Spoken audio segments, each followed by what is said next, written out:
En pleine période d'après-guerre, un jeune Allemand a trouvé le moyen de contourner les règles en vendant une radio incomplète qui allait faire de lui un millionnaire. C'est parti. L'histoire de Grundig commence juste après la fin de la Seconde Guerre mondiale, à un moment où l'Europe, et l'Allemagne en particulier, étaient dévastées sur les plans économiques et sociaux. En 1945, au milieu de cette crise, un jeune entrepreneur nommé Max Grundig prit une décision qui allait changer le cours de l'industrie électronique européenne. Il fonda une petite entreprise en Bavière, au sud de l'Allemagne, appelée Radiowehr Vertrieb Fürth, Grundig & Wurzer. Son objectif initial était simple mais visionnaire. Réparer et vendre des radios, un produit qui, à l'époque, relevait presque du bien de première nécessité. Dans une Allemagne détruite, où les gens avaient le besoin de se reconnecter au monde, la radio n'était pas seulement une source de divertissement, mais aussi un lien essentiel avec l'information et l'espoir. Max Grundig avait compris quelque chose que peu d'autres voyaient avec autant de clarté. En temps de pénurie, la simplicité pouvait devenir un atout. En 1946, un an seulement après ses débuts, il lança sur le marché son premier produit emblématique, un kit de radio baptisé Einzelmann, ce qui signifie « petite aide ménager » en allemand. Ce n'était pas une radio classique, c'était un kit de montage qui permettait aux utilisateurs de construire leur propre poste chez eux. De plus, le Einzelmann n'incluait pas de lampe, ce qui contournait les restrictions imposées par les forces alliées interdisant la production de radios complètes. Grundig parvint ainsi légalement à déjouer les limites techniques du moment et à proposer une alternative abordable. Le design était basique. Une boîte en bois avec 3 grandes molettes en façade sans fioritures. Mais ce qui surprenait vraiment, c'était sa capacité à capter des stations radio dans toute l'Europe, à une époque où la plupart des gens ne pouvaient qu'espérer écouter des émetteurs locaux. Le Einzelmann fut un succès immédiat. Plus de 10 000 unités vendues en peu de temps et surtout une entrée triomphale de Grundig sur le marché. Ce succès marqua un tournant. En juillet 1948, porté par l'élan du Einzelmann et une notoriété croissante, Max Grundig décida de fonder officiellement l'entreprise Grundig Radiowerk. Il ne s'agissait plus d'un petit atelier de réparation, mais d'une usine qui ambitionnait de devenir un géant. Et ce n'était pas que des mots. Grundig déclara publiquement vouloir être numéro 1 sur le marché des radios dans toute l'Europe. Loin d'être une ambition démesurée, cet objectif commença à se matérialiser rapidement. 4 ans plus tard, en 1952, l'entreprise avait déjà dépassé le million de radios fabriquées, un exploit impressionnant pour une affaire partie quasiment de zéro. L'un des produits les plus représentatifs de cette époque fut la Grundig Boy, l'une des premières radios portables à pile en Europe. Même si elle pesait plusieurs kilos, rien à voir avec les postes modernes, elle était considérée comme compacte pour son temps. Et surtout, elle offrait quelque chose de révolutionnaire. Écouter des stations nationales comme étrangères en dehors de la maison. Pour beaucoup, ce fut la première fois qu'ils purent emporter la radio à un pique-nique, au parc ou même en voyage. C'était le début de la portabilité et une fois encore, Grundig avait un coup d'avance. Durant les années 1950, Grundig connut une phase de croissance explosive qui le plaça au premier rang des fabricants de radios en Europe. Chaque année dépassait la précédente en vente, en innovation et en expansion. Parmi ces avancées majeures, on trouve l'intégration de la technologie FM et VHF dans ces postes, offrant une réception bien plus claire et stable, sans les bruits parasites typiques des ondes AM. En 1953, profitant du début des émissions télévisées régulières en Allemagne de l'Ouest, Grundig présenta son premier téléviseur, devançant de nombreux concurrents. La même année, il lança sur le marché son magnétophone à bande TK5 destiné au foyer qui attira rapidement l'attention pour sa fiabilité. En 1957, l'entreprise couronna cette période en inaugurant à Bayreuth la plus grande usine de magnétophones au monde, reflet de sa domination dans le secteur du son. Grundig laissa aussi son empreinte dans le domaine professionnel et dans le design de produits sophistiqués. Il fut pionnier avec sa ligne d'enregistreurs Stenoret, lancée au milieu des années 1950. Le premier modèle avait un boîtier vert qui lui valut le surnom de « petite grenouille » parmi les employés. Appareils compacts et robustes, ils étaient idéaux pour le bureau et annonçaient l'arrivée des enregistreurs vocaux modernes. Parallèlement, la marque révolutionna le divertissement domestique avec ses meubles musicaux. Élégants cabinets en bois combinant radio, platine vinyle et, sur certains modèles, magnétophone. Le plus spectaculaire était leur système de son 3D qui, grâce à une disposition stratégique des enceintes, créait un effet enveloppant très en avance sur son temps. Un exemple marquant fut la Grundig 7080, lancée en 1955, qui offrait un vrai son stéréo avec 2 enceintes séparées, alors que cela restait une nouveauté. Pendant ce temps, la célèbre série Boy poursuivait son évolution. De la première radio portable naquirent de nouvelles versions, comme la Concept Boy, la Melody Boy et l'Ocean Boy. Ces modèles devenaient toujours plus efficaces, légers et polyvalents. Ils incorporaient des antennes télescopiques et pouvaient capter non seulement la FM, mais aussi les ondes longues et moyennes, élargissant considérablement les possibilités d'écoute. À ce stade, Grundig commençait déjà à conquérir des marchés internationaux. Aux États-Unis, il vendait sous la marque Grundig Majestic, en alliance avec Wilcox Gay, adaptant ses produits aux besoins nord-américains. Mais son influence allait plus loin encore. En Union soviétique et dans d'autres pays socialistes, posséder un appareil Grundig était un signe de distinction. Ceux qui parvenaient à se procurer une radio ou un téléviseur de la marque allemande n'avaient pas seulement de la technologie de qualité, ils disposaient aussi d'un objet de prestige. Au milieu des années 1950, la croissance de Grundig était devenue irrésistible. En 1956, l'entreprise comptait plus de 12 000 employés et seulement 3 ans plus tard, en 1959, ce chiffre avait plus que doublé, dépassant les 26 000 salariés. En une décennie, Grundig avait fabriqué plus de 7 millions d'appareils électroniques, des radios au magnétophone, s'imposant comme l'un des principaux repères technologiques du continent. Mais la croissance n'était pas que productive, elle était aussi stratégique. Durant cette période, Grundig racheta plusieurs entreprises du secteur afin d'étendre sa capacité industrielle et de diversifier son catalogue. Parmi les plus importantes, citons Lumafon, Telefunken en Dachau, Tonfunk, Kaiser et l'autrichienne Manurva. Ces acquisitions lui permirent non seulement d'élargir sa gamme, mais aussi d'accéder à de nouvelles technologies et de se positionner sur différents segments sous des marques distinctes. À l'aube des années 1960, Grundig ne ralentit pas. Au contraire, il redoubla sa mise sur l'innovation. Avec un effectif dépassant les 30 000 employés, l'entreprise se concentra sur le marché émergent du son haute fidélité, la Hi-Fi. Pour cela, elle remplaça l'ancienne technologie à lampe par la plus moderne à transistor, plus efficace, durable et compacte. Elle lança ainsi des amplificateurs et des récepteurs stéréo destinés à un public de plus en plus exigeant sur la qualité audio. En parallèle, Grundig restait leader en télévision. En 1968, il présenta le Grundig Supercolor TV, l'un des premiers téléviseurs couleur du marché allemand. Mais l'innovation ne s'arrêtait pas là. Dès 1962, la marque avait dévoilé un prototype de téléviseur avec une définition de 875 lignes, chiffre qui annonçait les futurs standards haute définition. Même si ce modèle n'atteignit jamais le marché, il témoignait clairement du potentiel technique que la marque développait.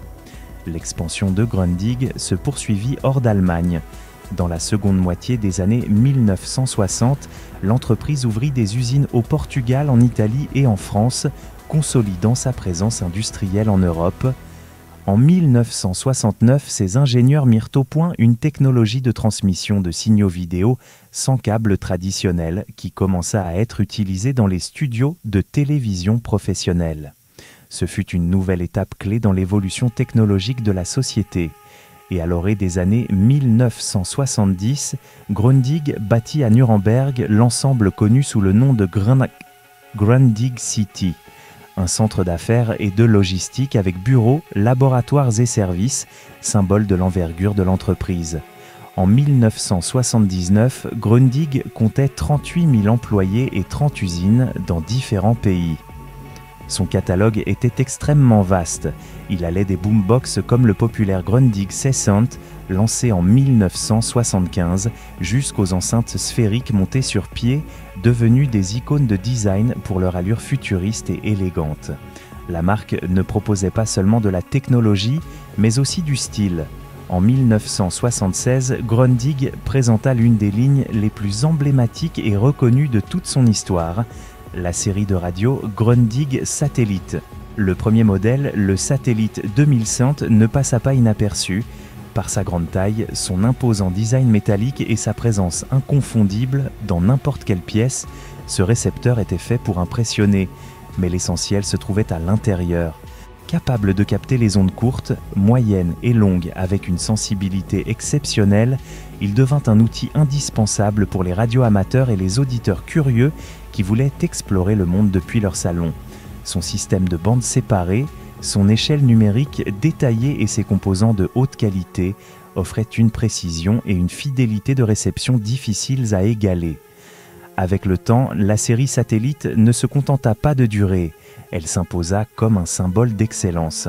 Des modèles comme le Satellite 3000 et plus tard l'iconique Satellite 650 Professional, lancé à la fin des années 1980, furent considérés comme le NEC plus ultra des radios portables haute performance. Aujourd'hui encore, certains les conservent en parfait état de marche, comme pièces de collection, objets de culte ou tout simplement parce que, malgré les décennies, ils surpassent toujours de nombreux appareils modernes. Grundig n'avait pas seulement créé des radios, il avait construit des machines pour écouter le monde. Mais l'avenir immédiat de l'entreprise ne fut pas aussi radieux. Avec l'arrivée des années 1980, Grundig affronta une période jalonnée de défis difficiles. La concurrence internationale, surtout japonaise, avançait à grands pas et les changements technologiques étaient vertigineux. Pour ne pas rester à la traîne, Grundig s'allia à Philips pour lancer un nouveau format de vidéocassette, le Vidéo 2000. Sur le papier, la proposition était techniquement brillante. Les cassettes pouvaient s'utiliser des deux côtés, comme les cassettes audio, doublant ainsi leur durée. L'image était plus nette, le mécanisme plus précis et le système incluait des fonctions avancées que le VHS n'envisageait même pas. Mais dans la réalité, cela ne suffit pas. Le Vidéo 2000 arrive tard, fut mal distribué et se limita à certains marchés, comme l'Europe occidentale, l'Afrique du Sud et l'Argentine. Le VHS s'était déjà imposé comme le format dominant et le Betamax, bien qu'en déclin, conservait encore une part du marché. Parallèlement, les marques japonaises proposaient des produits moins chers, avec des campagnes marketing agressives et une capacité de production imbattable. Enchaîné à ses coûts élevés de fabrication en Allemagne et à des structures plus lentes, Grundig subit une pression économique croissante. Ce qui aurait pu être une révolution technologique se transforma en coûteuse leçon stratégique. Face à ce contexte compliqué, la marque décida de changer de cap. Si elle ne pouvait pas rivaliser sur les prix, elle le ferait par la qualité, le design et l'exclusivité. C'est ainsi qu'est née la ligne Fine Arts, une collection d'équipements audio de haute fidélité aux finitions premium, au design minimaliste et aux composants choisis pour ceux qui recherchaient un son pur et détaillé. Grundig voulait s'adresser à un public plus exigeant, amateur de beaux sons, qui ne cherchait pas le moins cher mais l'excellence. À ce virage s'ajouta une collaboration surprenante, Porsche Design. Avec eux, la marque développa des téléviseurs et des autoradios au design élégant, aérodynamique et distinctif, pensés pour briller autant par le style que par la technologie. Elle se mit aussi à fabriquer des magnétoscopes au format VHS, bien mieux accepté par le public que le malheureux Vidéo 2000. L'idée était de repositionner Grundig comme une marque sophistiquée dans le foyer moderne. Cependant, ces efforts ne suffirent donc pas à enrayer la chute. La concurrence globale était féroce et les marges bénéficiaires de plus en plus minces. Grundig produisait de la qualité, mais sur un terrain de jeu qui n'était plus le même. Le monde de l'électronique avait changé pour de bon et Grundig devait trouver une nouvelle façon de s'adapter. En 1984, Max Grundig, l'homme qui avait donné vie à l'une des marques les plus reconnues de l'électronique européenne, prit la décision de vendre l'entreprise au géant néerlandais Philips. Ce fut un moment clé, marquant le début d'une nouvelle étape de l'histoire de Grundig. Bien que la société jouisse encore de prestige, elle n'avait plus la force de se maintenir seule sur un marché toujours plus global et compétitif. Philips prit le contrôle progressivement et même s'il y eut d'abord des promesses d'investissement et de continuité, Grundig perdit peu à peu son indépendance. Les décisions stratégiques ne se prenaient plus en Allemagne et de nombreuses lignes de produits commencèrent à être réduites ou supprimées. Max Grundig, qui avait bâti son empire à partir de rien, décéda en 1989 à l'âge de 81 ans, sans voir le redressement de l'entreprise qui portait son nom. En 1996, Philips ne jugeait déjà plus viable de continuer à financer Grundig. Les pertes étaient constantes et le marché européen dominé par les produits japonais et coréens. L'année suivante, en 1997, Philips abandonna complètement la gestion de la société, marquant la fin d'une époque. À partir de là, Grundig dériva. Pour éviter la disparition de la marque, les autorités de l'État de Bavière et plusieurs institutions financières locales intervinrent pour la maintenir à flot. En 2000, l'entrepreneur allemand Anton Kathrein, propriétaire d'une importante entreprise de fabrication d'antennes, acquit 89% des parts de Grundig. Son intention était claire, tenter de sauver une marque historique et de lui rendre de la compétitivité. On chercha activement des partenaires stratégiques. Des discussions furent entamées avec la société taïwanaise Sampo et avec le groupe turc Beko, tous deux expérimentés dans l'électronique grand public. Mais aucune de ces négociations n'aboutit. Les partenaires potentiels voyaient en Grundig une grande marque, mais aussi une structure lourde, de lourdes dettes et un marché mouvant sans garantie. Malgré les efforts pour réduire les coûts, optimiser les opérations et obtenir un soutien institutionnel, en avril 2003, la situation devint intenable. Grundig se déclara officiellement en faillite, laissant en suspens l'avenir de milliers de travailleurs et d'une marque qui, pendant des décennies, avait symbolisé la technologie allemande. La faillite, toutefois, ne fut pas la fin. En 2004, une solution inattendue émergea. Un consortium formé d'investisseurs du Royaume-Uni et de Turquie racheta la marque et une partie des actifs pour un montant proche de 80 millions d'euros. L'opération fut scindée, la division électronique grand public fut relancée sous le nom de Grundig Intermedia, avec l'objectif de faire vivre la marque sur les téléviseurs, les systèmes audio et d'autres produits pour la maison. De son côté, la division audio automobile fut vendue au groupe américain Delphi, spécialisé dans les composants pour l'automobile. Bien que l'alliance entre Britanniques et Turcs ait été de courte durée, elle servit de passerelle vers une nouvelle étape. En 2007, l'entreprise turque Beko, qui s'était déjà montrée intéressée des années auparavant, racheta la totalité de la société. Grundig fut alors intégré au groupe industriel Arçelik, l'une des plus grandes entreprises d'électroménager de Turquie, qui contrôle également la marque Beko. Cette étape marqua le début d'une nouvelle vie pour Grundig, désormais sous contrôle turc, mais avec la volonté de regagner du prestige en Europe et au-delà. À partir de 2013, le nom Grundig réapparut sur les étagères et dans les catalogues, mais cette fois avec une approche totalement différente. Il ne s'agissait plus seulement de radio, de téléviseurs ou de magnétophones. Sous la direction du groupe turc Arçelik, la marque fut relancée comme une enseigne polyvalente, présente dans pratiquement tous les segments du foyer. On la vit sur des téléviseurs à écran plat, des systèmes audio, mais aussi sur des électroménagers comme des réfrigérateurs, des lave-linges, des fours à micro-ondes, des aspirateurs et même des produits de soins personnels comme des rasoirs électriques. L'objectif était clair, faire de Grundig une marque grand public globale, moderne et compétitive, capable de rivaliser avec des géants comme Bosch, LG, Samsung ou Siemens. Même si l'essence technique et le développement allemand qui la caractérisait à ses débuts n'étaient de plus là, la valeur commerciale de son nom fut préservée.